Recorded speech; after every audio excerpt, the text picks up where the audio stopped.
বন্ধুরা, আজকে দুপুরের মেনুটা একটু অন্যরকম। তোমরা তো সবাই জানো আজ নীল পূজা, বাবা ভোলেনাথের মাথায় জল ঢালার দিন। তাই আজকে দুপুরের মেনুতে আছে, দেখো, সাবু ভিজিয়ে নিয়েছি, এখানে একটু নারকেল কুড়ো দিয়েছি, দুধ, অল্প করে একটু চিনিও দিয়েছি, আর এখানে ফলের মধ্যে নিয়ে নিয়েছি তরমুজ, কলা, শসা আর নারকেল কুড়ো। দইও আছে, কিন্তু যেহেতু সাবুতে আমি দুধ দিয়েছি, দইটা আর নিলাম না, সাবু নিয়ে নিচ্ছি। আর আপেল বেদানাও ছিল, আর নিলাম না, রোদের সময় তরমুজ আর শসাটাই নিয়েছি, নিয়ে নিলাম অল্প করে সাবু।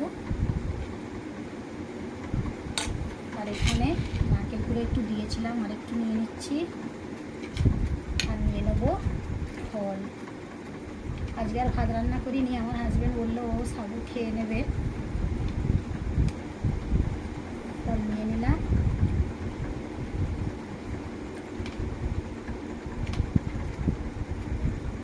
তো দেখো বন্ধুরা, এই হচ্ছে আমার আজকের দুপুরের মেনু।